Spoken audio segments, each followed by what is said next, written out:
I'm so excited to see so many faces here to talk, I would say shop, but regarding people, so it's pretty exciting. Before we jump into our panel introductions, I wanted to just relate a little bit to the group.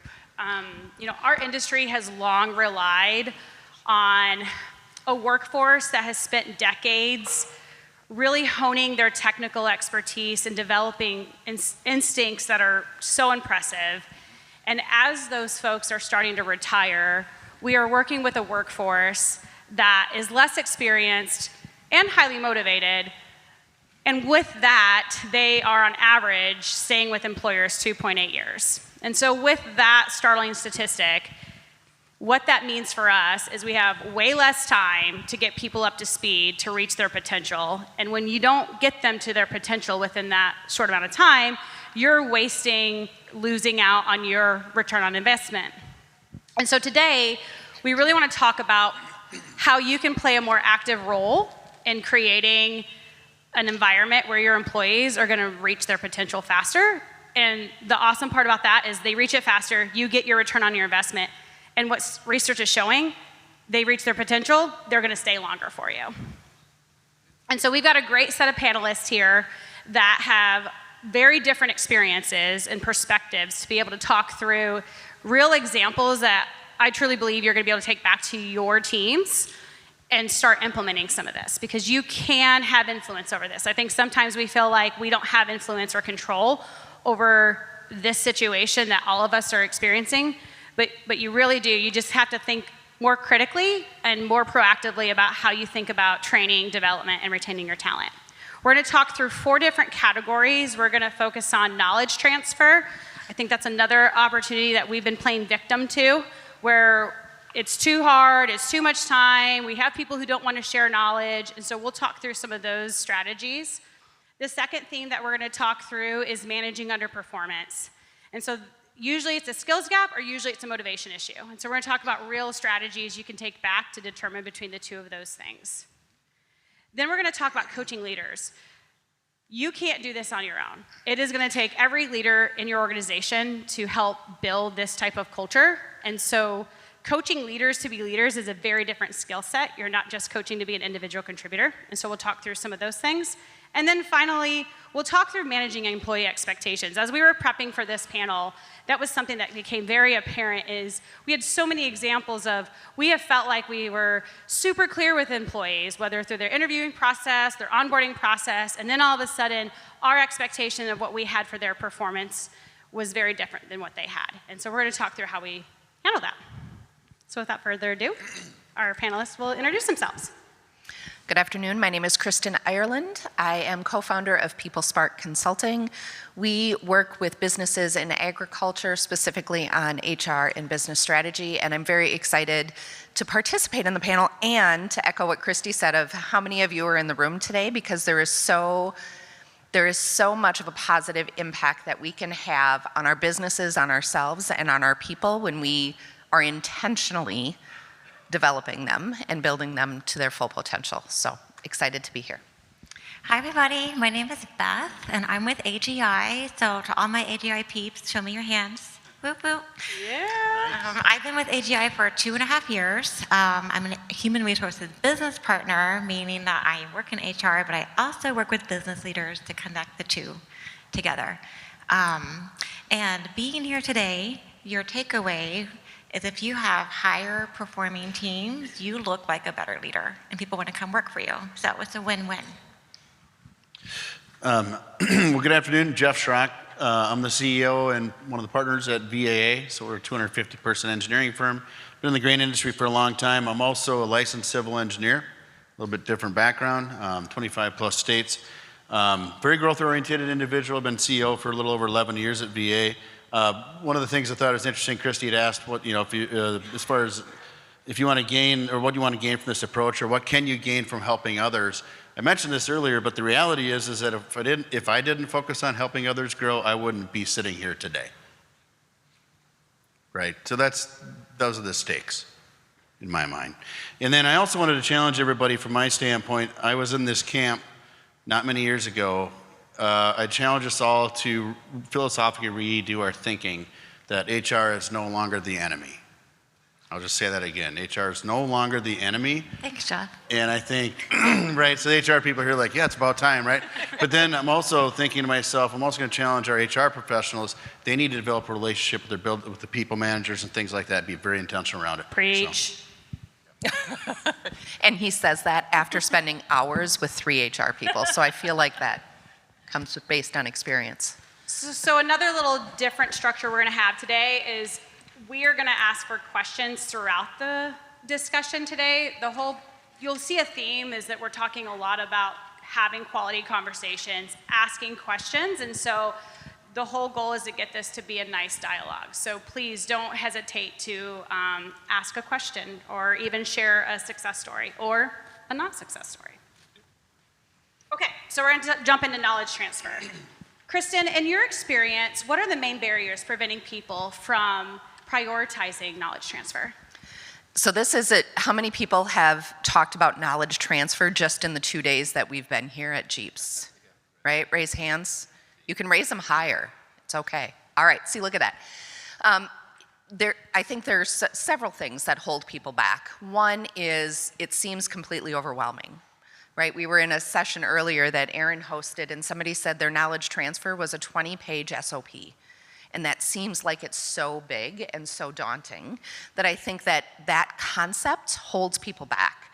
And I think part of that is we think that when somebody, I'm going to use the most common example that we've heard, that when somebody is retiring, they have had 30 to 35 years of experience at a minimum, and we have all of this knowledge that they have that we have to get. When in actuality, I want you to think about that of these 30 to 35 year retirees that have so much experience. Some of that is based on their strengths and what they enjoyed, which how they did that job may be different than how somebody else does that job. So thinking about it less in terms of how do I take everything out of this person's brain because they know so much, to what are the things that we really need to know going forward, not to minimize the experience that that person has, but recognizing that each of us will do it differently. And just because one person did it one way doesn't mean that that needs to happen. The one other thing I would add too is we hear a lot of people are hesitant to share knowledge.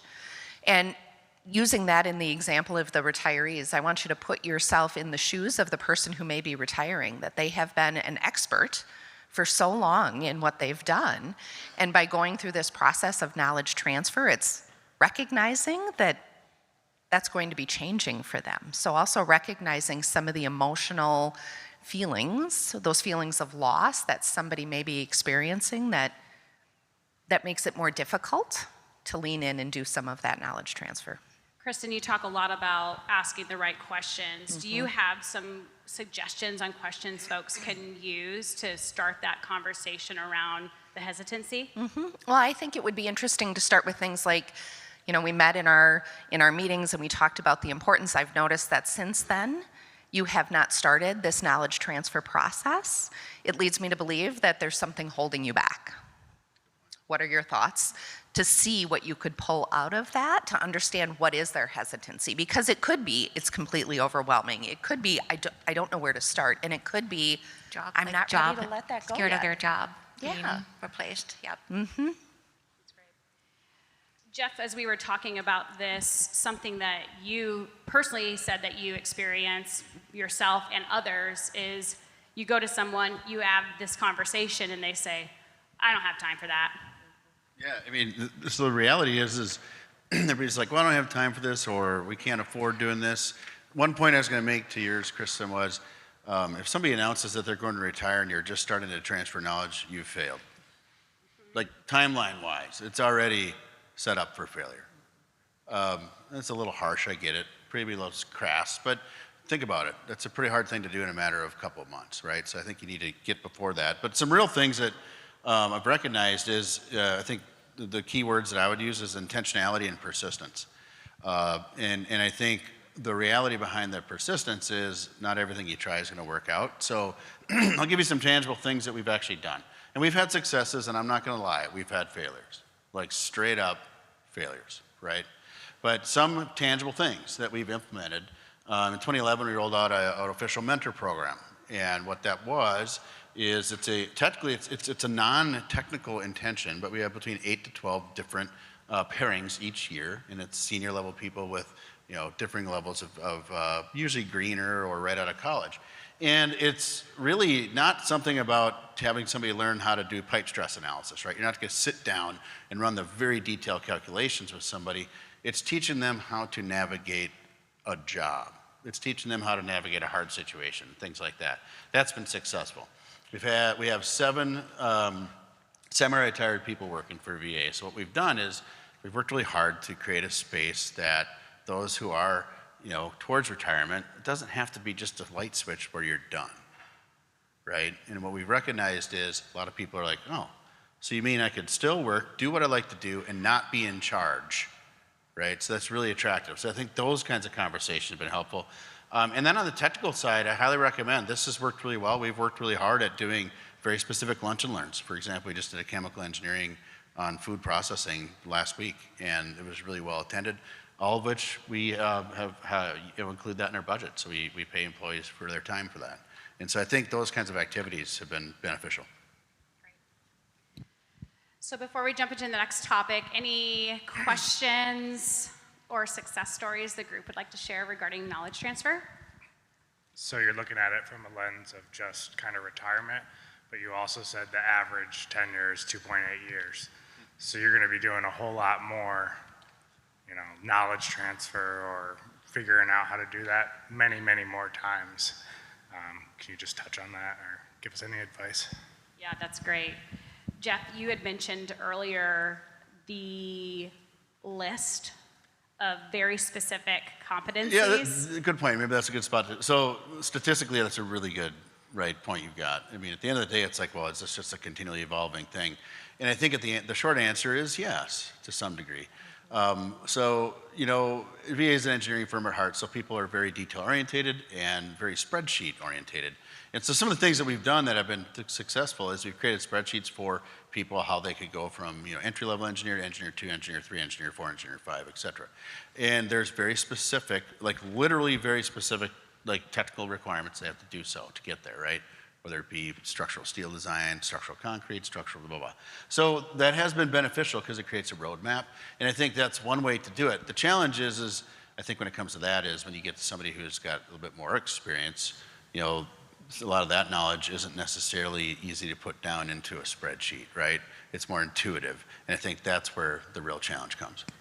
I will also add in, since we know about the 2.8 years, let's get in front of that and not wait for that. So start having those conversations about what's keeping you here, what do you want to have, what do you want to see as your next step, engage early on in the career.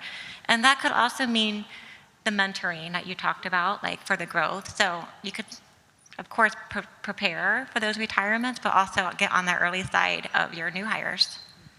And something just that Todd and Sargent has started that we have found very helpful is we used to say, oh, it takes 5 years for someone to get up to speed, and we didn't have 5 years anymore because of, the stats, right? And so something that we've done is something similar where everyone has a very specific plan that outlines everything they're expected to learn in 30, 60, 90, and we assign a trainer that is that person that would have that level of experience to share. And some interesting things that we've added to that plan is when they're done with the meeting, we're asking that trainer to share their thought processes as to why they talked about a certain thing in the meeting or why a decision was made. So we are even planning out conversations to essentially force that knowledge sharing.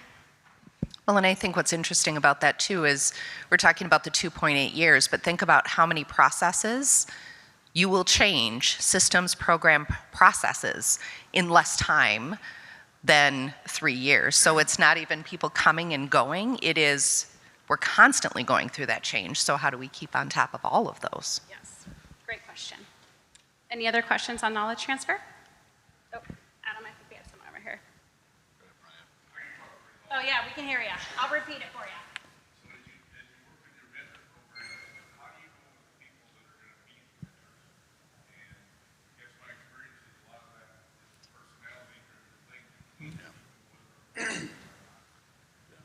So the question was, with the mentorship program, how do you select mentors and pair mentors to ensure the right personality fit? Because sometimes it doesn't work out so well. It's a fantastic question. So I've been involved in picking mentors for quite a while. I just recently stepped down from that group. But a lot of it is intuitive and gut. Like, is this individual the right person, right? There's a lot of truth to that. However, it's interesting as you start to look at pairing people. If you got, call it a 2-year, drafter or designer, and they've got somebody who's got 20 years of experience that has done it, and they do a lot of the same things. There's a lot of value to that as well. So we're pretty intentional around that. When it comes to like very specific technical mentorship, we've been intentional around talking to those who are subject matter experts, making sure that they're comfortable with people coming to their office all the time. Again, I will say this probably 4 times in this meeting, but we don't have it figured out perfectly. I'm not sure if anybody does, to be honest, as many have talked to, but I'd say in our case, we've been really intentional around trying to pick the right people, and the right personality is really important, right? They got to make time for it. Any other questions on knowledge transfer? Adam, we got one over here.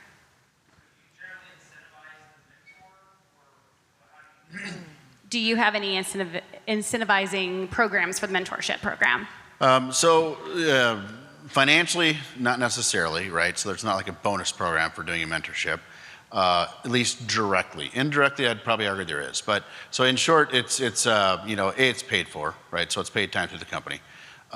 B, on their, part of the point is during they have their performance reviews, this is partly what we talk about. What are some of your goals? And we think you should be a mentor, and that would be a great goal for you to achieve. So it is indirectly tied to wage adjustments, but there's no direct line you can go from A to B, at least not at VA right now. I would argue though, motivation and inspiration is important, right? So the right people, they should be motivated by this. It should be more than just money. It should be, I want to, and I think that's the thing is, it's okay to try to motivate. It should be a motivating factor. Okay, well, we're going to jump into managing underperforming team members.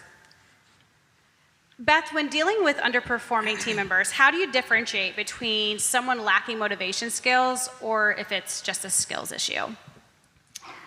Well, you need to have a conversation first. You can go about that in different ways. So you can first figure out what is not being performed and why. Is it a conversation with the employee, like this isn't being met, or is it a skill situation, or are they not in the know? I can share a story. Let me share a story. Yeah, that'd be great. When we were practicing this is called worst to first, like a worst employee to a first, okay? A couple years ago, I hired an HR generalist, fresh out of college. You know, that new energy, they know everything, and they're excited. And I'm like, we're gonna do great things together. She was all in. And then I was meeting with my head of HR and my peers, and the feedback, they were like, Caroline isn't cutting it. And I was like, what are you talking about? She's so amazing for me. And they're like, no, she's not resonating with the team. She's not connecting. She's not collaborating. She just puts her head down and does it. And I said, this is new for me to hear this, because when I meet with her, it's a different experience. And my boss was like, we need her out. We need to move forward. I said, just give me a minute. So I kind of observed, because, we hear things about our people, but it may not be what we see, but it's what they see. And so both matter, but I wasn't quick to act on it, because I had a different perspective. So I was watching her interact, and I was seeing how she was. She was a little bit of an introvert by nature, and it's kind of hard in HR, because we work with people, so you have to be able to talk and interact.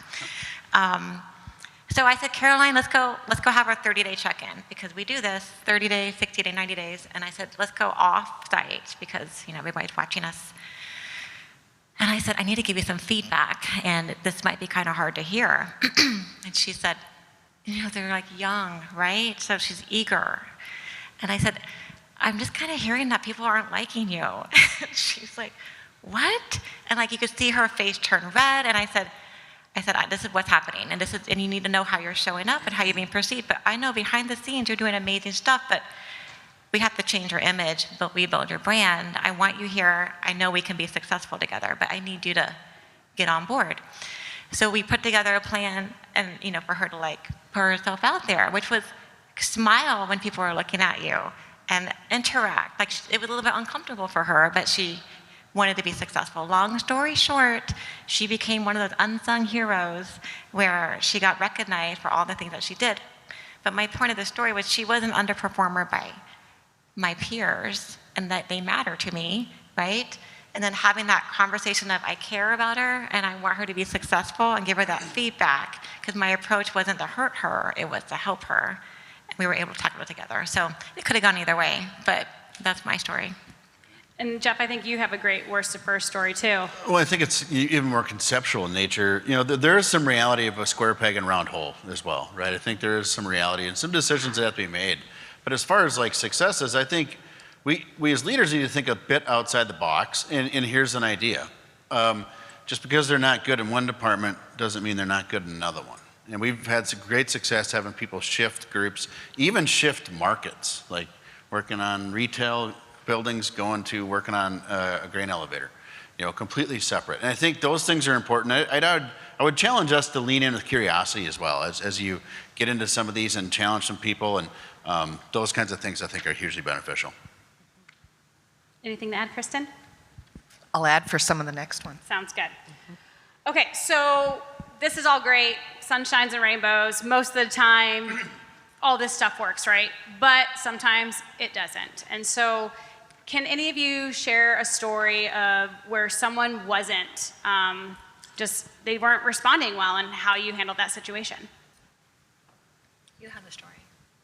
Well, one of the things, I want to come back to the comment that Beth made, because to me, the highlight of Beth's story there is she had the conversation and talked to the person about it. I'm guessing it was not the most comfortable conversation, right? They're not comfortable.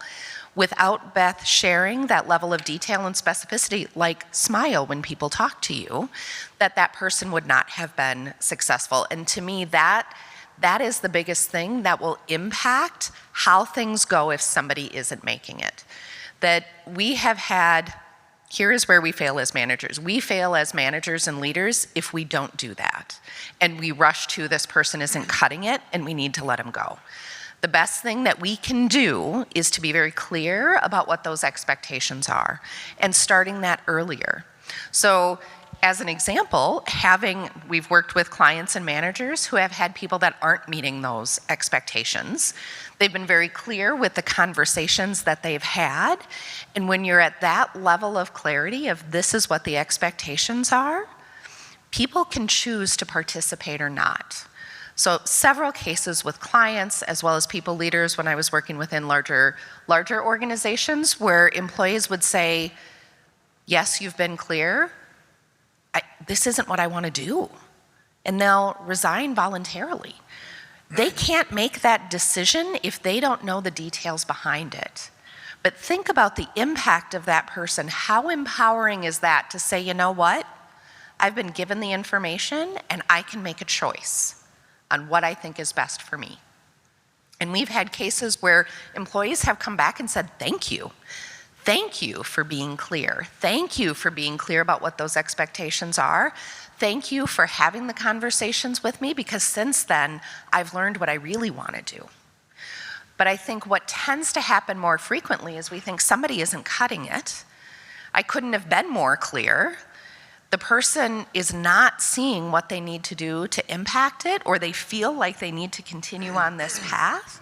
And then when it comes to it's time to move on, people are surprised. And that's when things go downhill. So that leaning into the conversations, being intentional, that's one of my favorite words. I haven't said that to Jeff yet, but he's used it about 3 times today.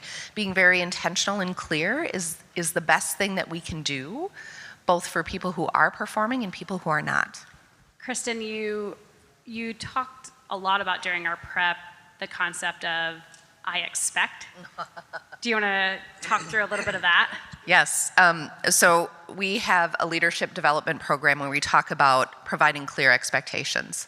And how many of you have gotten our bookmarks? Has anybody gotten PeopleSpark bookmarks? Again, raise your hands up higher. Okay, booth number 1242, we have bookmarks there. So we have the top 10 phrases every manager should use, and on our last iteration, what we added was the phrase, I expect. Because what we learned in our leadership development programs is how difficult it is for managers to use those two words, I expect. Why do you think managers find that difficult? Jeff says he knows the answer. What's the answer, Jeff? They didn't teach us this in college. They didn't, yes. There's a big component of that. There is. It's something that we don't talk about. We talk about being clear with expectations, but it feels harsh. It feels mean. We had a manager who went through our training program, and we spent this whole time on say, I expect, and you could see, I mean, people physically respond that it's difficult. And then this manager said, I'm going to go back and try this. I'm doing performance reviews, and I'm going to use the words I expect. And I was like, yes. And he came back the next week, and he had done it. And it felt awkward for him. But what he heard through the rumor mill was the employee that he was meeting with said, it was really nice to hear what Matt expected. That two words, 7 letters, big impact. I would add 2 really key points to that. Details matter. When you try to describe what I expect, don't say I want you to be a better communicator. Because they're going to think I should be better at email, and you're thinking, no, pick up the darn phone, right? I mean, I know this sounds funny, but I can see people shaking their heads. And then there's a harsh reality here. I think this is another, there's 2 more points I'll make. Number 1, remember I said partner with HR? I wasn't joking about they don't teach you this in college. I don't know. You know, none of us deal with this all the time. And it can be really difficult when people are underperforming. This is where you partner. I'm not kidding. And the reason is HR has these conversations all the time, so you can have them in a respectful way. And then last, you can go through all the processes and all the types of things, but there is a decision that'll probably have to happen. There is a reality, and my personality leans more towards a gut after you've gone through logic, and we found that, you know, just brutal honesty and saying this is just not working, your role, everything, and they're stressed out too. And in fact, I've gone as far as saying, I know what you don't like, and frankly, you probably just need to leave the industry and go into healthcare or something like that. Because this is how the industry is. And so I think that's okay to be that honest as well. I've had people leave and go to healthcare, and they're way better off, and we still see each other. I always say there's no such thing as brutal honesty. It's just honesty. Well, and one other thing I would add to that is so many times we've worked with managers who have said, I couldn't be more clear in my expectations. And then as HR, you hear from the employees, and the employees will say, I had no idea.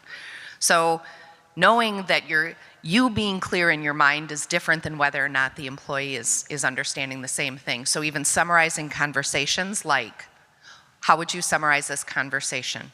What do you understand is the expectations that you need to meet? Because that will help you understand whether or not they're actually truly hearing what you're saying. Yeah, and I'll just add, put it in an email because that will be your reference. So we talked about this on January 17th. Like, it just keeps it alive. That's a great point. Any questions or even success stories from the audience regarding managing underperforming team members? Everybody's ready to go out and share their expectations. Oh, we got one back there. Yes. Run, Adam, run. Oftentimes, if I have an underperforming team member, I usually sit down with them and I do lay out my expectations to them, and I explain why I give them the tasks that I do and my vision for them as well and where I'm going for them. But I tell them specifically, there's one thing I always tell all my employees is I always ask them to do things because I tell them directly, I ask you because I trust you to do the job. If I have to tell you to do something, then we're in a serious situation. And it has always gone phenomenal for me because I ask them to do things and they know that they have my backing and they know that I trust them 100% to do the job. And I've seen people who slack in areas, they've just skyrocketed in a matter of a couple of months. I mean, it's a great way to let them know that you trust them to do the job 100% without overstating it in a sense. They hear it every time you ask them to do something. That's awesome. Sign him up for the next year's panel, Adam. Yeah. Any other questions? This is a good one. What if the underperforming team member is not on your staff but actually HR? Well, I could take a swing at this Let Jeff take that one. because these guys, the blush look on their face, they're like, what?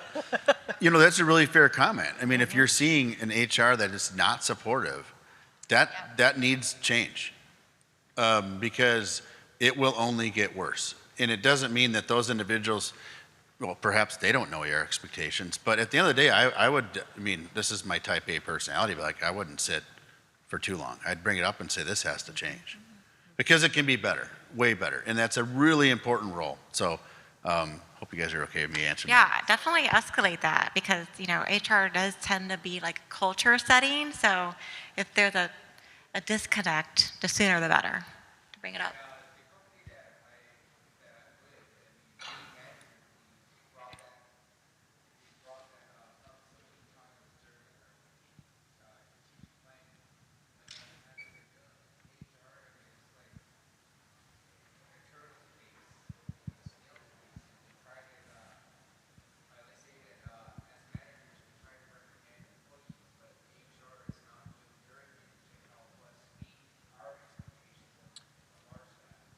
So the concern he's bringing up is that the HR staff is moving at a pretty slow pace, and so you're not able to address a lot of the situations that we're talking about now.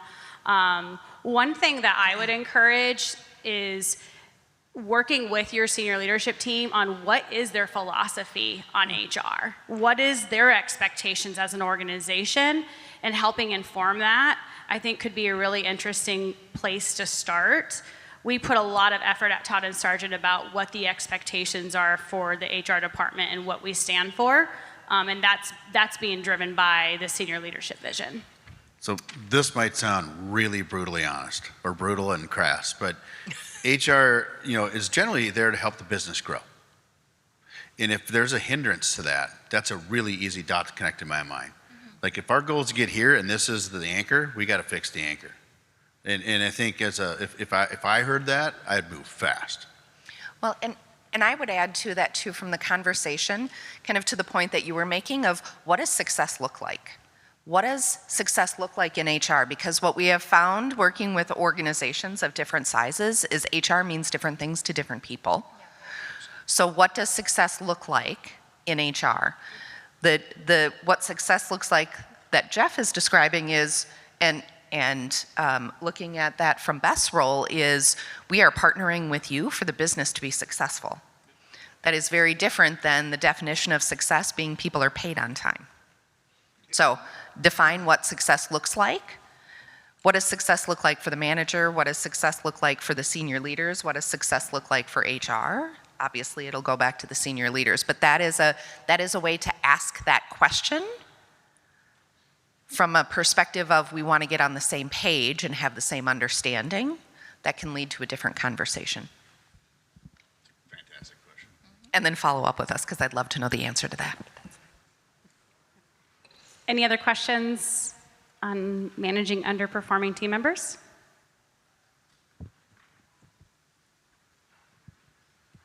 Okay, next up is coaching leaders to lead. So really developing other folks to develop as rock stars when it comes to managing and motivating their team. What has been some leadership aha moments that any of you have had throughout your career, and how have you been able to use those aha moments in coaching others to reach their potential? Do you want to Okay, start, Jeff? I'll go first. So in short, it's a really easy one for me. It's I like to connect the dots. The aha moment in connecting dots is be really relational. People are people, and I think building relationships with people is important. I'll be very specific. Understand people's backgrounds. I'm a big believer in that. Clearly at 250 people, I don't know everybody's background. That's unrealistic. But if you think about it from a managing person standpoint, 100%. And what we've noticed is you can start to connect dots. Come with curiosity. Like lead with curiosity and empathy, meaning I want to kind of understand you better such that I can find a spot, find a role for you in the right location. And come with motivation and inspiration, because the reality is what we've recognized is how people have grown up and where they went to school and what types of college experiences they had might lead them to the types of projects that they like to do. Some people like to work on a theater project in a downtown urban setting, and some people love doing grain elevators. And a lot of times those people aren't the same people. So you need to understand what drives them. Jeff, what do you think holds managers back from engaging in their teams in that way? Introversion. I'm kidding, somewhat. But I think it's a little bit of, well, I don't understand the reason. What's the benefit of doing this? Well, hopefully you can connect the dots for them. That's hard. That's harder to do. But hopefully it becomes obvious. So can you talk a little bit, Jeff, about the growth mindset with the audience? What does that mean? Why is that a helpful culture for leaders to build within their teams? Well, it's interesting. I mean, I wrote this down. I think this is a good thing. There's a spectrum of growth mindset, right? So you've got those who are completely resistant and they're putting up every hurdle there is. Like, this scares me. And then you've got the other end of the spectrum, which is people, frankly, that are even over-aggressive.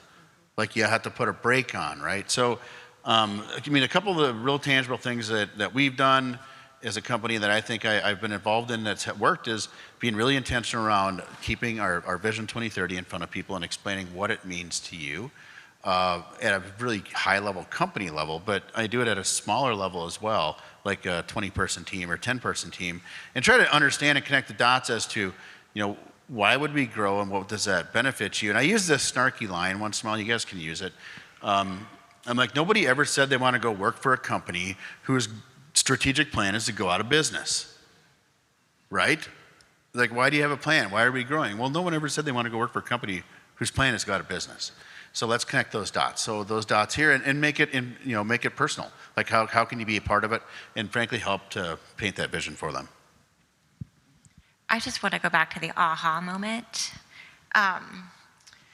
So I have leaders that I meet with frequently, and they recognize that each person is different. So how you lead or interact or coach one employee is not going to be the very same that you do with another employee. What matters to one isn't the same as the other, so you can't be so strict with how you approach the people. It's based on them. So it's important to recognize that too. So, show of hands, has anyone had an employee ask them, well, when do I get promoted? Or what do I need to do to get to the next position tomorrow? Right? The level of urgency and anxiousness around career growth is a real conversation. And sometimes it's hard for especially newer employees to understand that career growth isn't always just the next position on the next step of the ladder, right? And so Kristen, can you talk to us a little bit about how can we go back to our teams and talk about really what true career development is when there isn't a structure in place or there isn't an actual position ready to go tomorrow? For sure. We hear this a lot from our clients. We work with a lot of small to mid-sized businesses who say, we're small, and that works against us because we don't have many positions. There aren't positions for people to move into. So we'll say things like, well, there really isn't an opportunity, or there really isn't that development. And what we really tend to stress is let's look at the other side of that. So you may not necessarily have a position for a person, right? Somebody is in it, they're going to be in it, and that's not going to be available until that person leaves. What you do have, if you don't have that level of structure, what you do have is flexibility. Work that in your favor. You have the ability to make moves to really support people. Then the difference is, how do you empower people so that you're defining what that is? And really engaging people in that conversation. So when we think about career growth, we're truly talking about growth, not necessarily the next position up. So what we encourage people to do, going back to Jeff's point about being curious, is ask questions. talk about where somebody wants to go and what skills they need to have to get there. So here is my challenge to you, and we'll see if I can do this myself. Ask open-ended questions. If there's a doubt, ask questions starting with the word what. If you can start the question with the word what, you're gonna have an open-ended question. What are your career goals? What are you most excited to do in your role? What do you not like to do in your role? When you look at this role that you want to have, what skills do you feel you need to have to be successful in that role? What skills do you have now that compare to that? What skills do you feel you need to develop? What can you do in your current role to develop those skills? So people want that forward motion, and they see or default to the forward motion being, I'm going to move to this next position. You can make that forward motion and that momentum in that next step. And then you can tie it to what experience do you want to have to develop that skill, so you can continue to show their path and how they're moving forward. So that flexibility and that size, if you don't have a structure with specific positions or those opportunities, the flexibility works for you. Jeff, Beth, any additions there? One other thing I think I would add to this is to stress why it's important. So there was an employee survey that was released this year that 25% of employees felt like their managers supported their career growth journey. And so one thing I think you guys can all go back to is taking a more active, proactive approach and starting these conversations, but then also with these types of questions, putting some of the ownership back on the employee. They should be driving and owning their development just as much as you are as well. So don't hesitate to put that back on the employee. I will add one thing, actually. This is kind of important as I've observed and witnessed this. I think as a manager, it's also important. Some people just can't vision.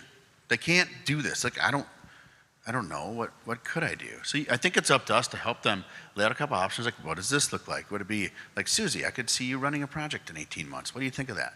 Like, kind of help them to paint the picture, because I believe some people have a hard time connecting those dots. That's a great point. Any questions on, yes? What does the panel think about maybe technical individuals who want to progress through what does the panel think about technical individuals who want to progress through a career into maybe leadership roles but are not interested or not suitable to be people leaders? Okay, so great question. The short version is, I think there's some harsh realities that has to be had. Like, and I think it's a really good discussion. Like, do you really want to manage 8 people? Or do you want to be an extremely good mechanical engineer and be a technical mentor? And I think we need to lay those options out. Because the worst case, you put somebody in a position that they're not, that this is square peg round hole, it's bad for everybody, right?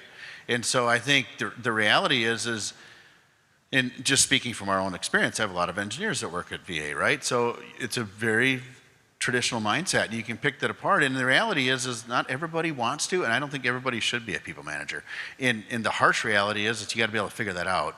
And sometimes you just have to take it away from some people, and most of the time they're very relieved when you do, because if it's awkward for you, it's worse for them.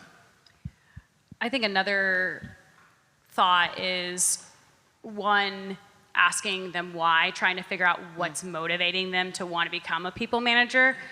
I'm not saying this happens all the time, but through my experiences, usually it's motivated by earning potential. Mm-hmm. And so we're talking a lot at TNS about our compensation philosophy and how making sure that those subject matter experts and individual contributors have ways to grow themselves financially, so they don't feel like the only way they can advance themselves is being forced in a people management role when that's not what they're born to do.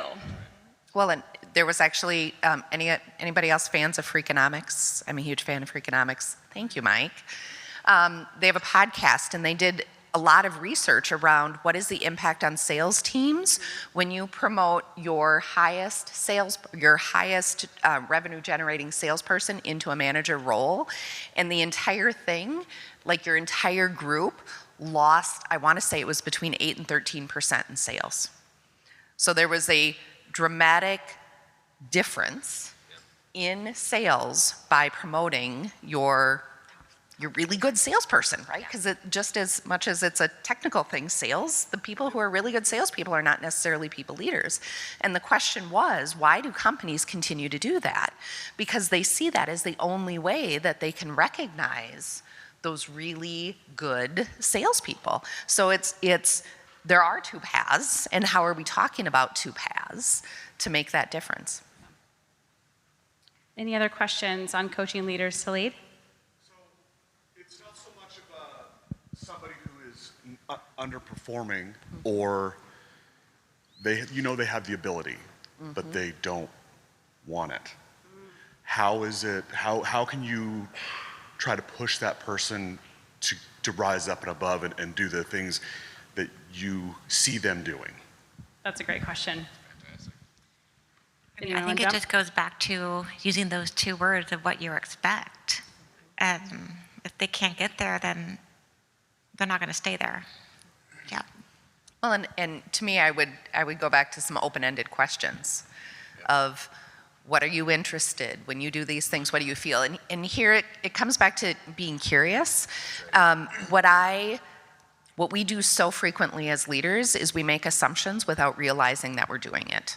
So asking the questions and making sure we're asking and not moving forward on the assumptions. So one of the examples that I shared with the panel earlier is there was an employee that I was working with who was doing a great job working with one of our clients. I was super excited.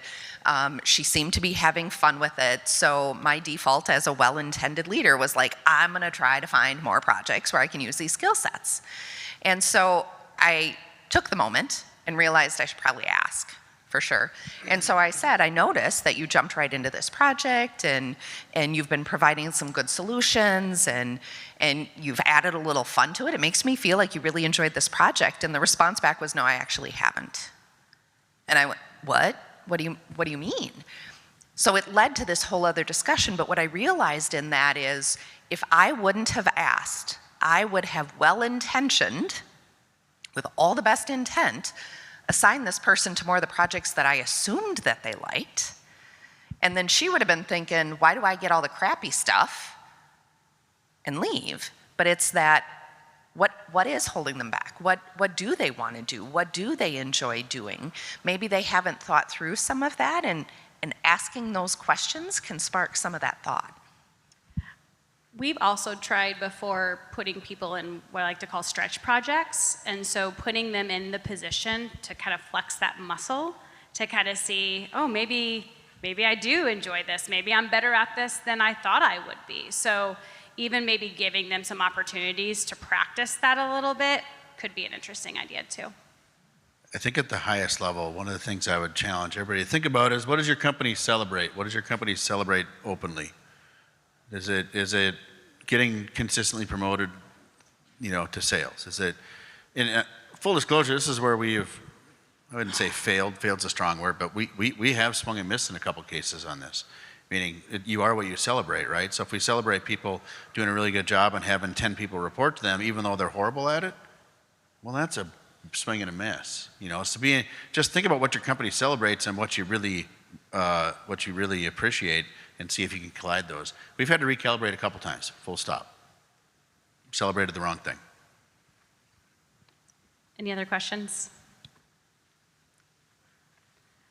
Okay, the last session, we called it You're Not the Only One. So we've got a couple, what I'd say, pretty detailed, specific situations, but I would make the assumption that probably most of us have experienced this. Okay, so you've got a high-achieving manager, super busy time of the year, harvest is coming up. He was so clear in all of his interviews about expectations around this time of the year where it's going to require more than 40 hours of work to get the needs finished. The team's not wanting to work overtime. He's upset. What advice do you give him? One of the things that we really talk to managers about is talking to them about the impact of not doing that. That we spend a lot of time talking about, I can be clear about expectations, I was clear when we were in the interview process, I'm telling them they need to work, and that may not be getting through. When you're talking about what is the impact of not doing that, that can have a bigger motivator on making that happen. So it could be okay, if we're not staying, what is the impact? What's the impact on the customer? What's the impact on the business? What's the impact on the rest of the team? Because if it's one person, the work is still going to be there. Somebody else is going to be missing out because that one person didn't step up. And what is the impact on them? How does it impact how they're viewed, how other people feel about working with them? That, yes, talk about the expectations, talking about the impact of not meeting those expectations has a bigger impact. Came back to the same word, but it has a better motivator than just saying over and over again that you need to work. We've, throughout this prep too, a lot of the topics that came up, so our second scenario is travel, and just feels like maybe the willingness to travel is starting to become more challenging. Any advice on how you would coach a manager to go back to their team about travel? Well, I mean, these two obviously resonate with me. The travel one, I'm sure a lot of us get this. I'll go quickly because we're probably running short on time. So there was 4 things in the scenario is that somebody's not willing to get in a plane, go. I think a couple things. We run into that. I'm sure a lot of you have as well.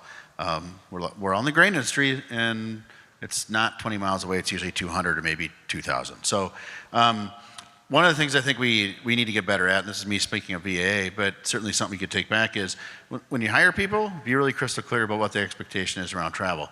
And not just planned travel, but sometimes you have to leave within a week. Like, can you add that to the job description? Can you add that to what have you? I think to try to plan around travel is really critical. I think relaying the facts around reality is really important. I think a lot of us have probably struggled, like, I need you to get to Sioux Falls by Tuesday. And it just can't happen, right? And those kind of frustrations. And then last, I think it's really important, I think Beth and Kristen will talk about this, but tie it to career growth. Tie it to why it matters. Tie it to what it means in your career. Yeah, there's value in traveling and working with the experts in the space, seeing the equipment, touching it, all the things.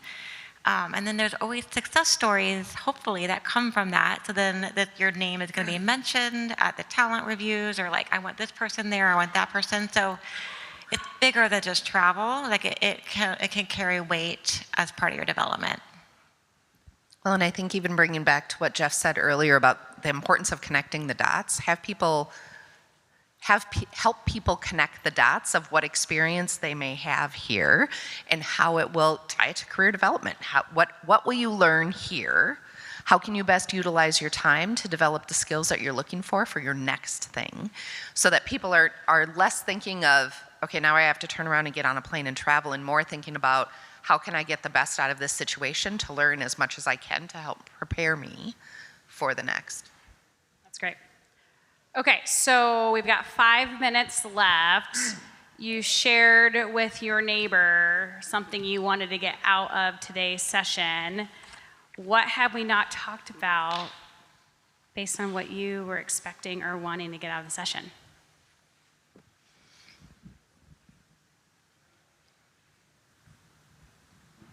I think he gets bonus points because this is his second question. Thanks for contributing. Yeah, no problem. So engagement surveys for my organization.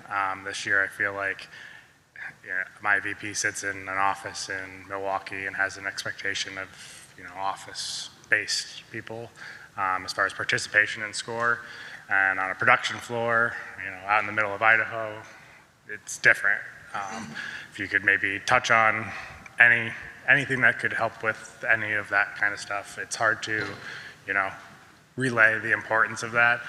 As I started to tell my employees, listen, if you want me to, if you think I'm doing a good job as a boss, you got to help me take this, because it feels equal weight coming from a corporate office. So is that encouraging people to take the engagement survey, or what to do as a result of it? More so the actual number of participants, and then obviously we want the score to increase year over year. We want to be doing the right things, but participation, I guess. So I have a few thoughts. One is, I think the most important part of an engagement survey is actually doing something about it. And so people get surveyed out when they get asked the same questions, they get the same answers, but there's no traction on what they're saying. So I would go back to the drawing board, and I'm not sure who in your organization helps drive that follow-up, but I'd focus probably first and foremost on that. I think, as we all know, I think the type of survey and how it's delivered and how long it is matters as well. And so going back to the drawing board to see if there's a way you can shorten it, make it easier, especially for that shop floor, right? It's a different type of workforce that has access to things in a different way. And so maybe going back and challenging some of that. That's a good start. You got to find a way to motivate people to do it, right? So it's got to connect in their heads. Like, if I do this, like the connection to the dots. Like, yes, to Christy's point. Okay, here's what I heard last year. Here are the 2 things that we did. Oh, they heard me. I'll do this again next year. I mean, I think that's human nature. If you think about yourself, you probably react the same way. So one of the statistics that we share a lot is 70% of the variance between a lousy culture and a strong culture is the knowledge, skills, and talent of the team lead. Did I say 70% or did I ask it? Okay, I've said it so many times I can't remember when it's actually come out of my mouth. So you have the biggest impact as the direct manager of what people experience, whether or not they move forward, how they view engagement surveys and things like that. And you can, I think in many cases when we have, and I've been corporate HR, right? Coming from things that are coming from corporate, to try to figure out how to translate that to your team is really difficult because it feels like it's happening and we need to implement it. So you don't need to, yes, step back and talk about how can we rethink this and what are the things that I can do now. So even if there isn't a process to follow up, you can do that of, okay, so this is what I heard, what am I missing, what steps can we take, showing the progress that there are things that you can do to impact that doesn't necessarily need to be relied on.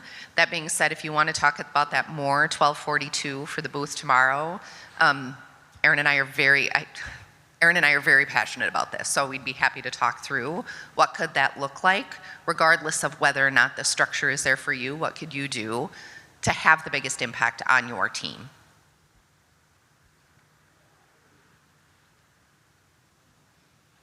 Any other questions? Awesome. Well, thanks for spending the afternoon with us. Any final takeaways, nuggets for the group? Actually, one.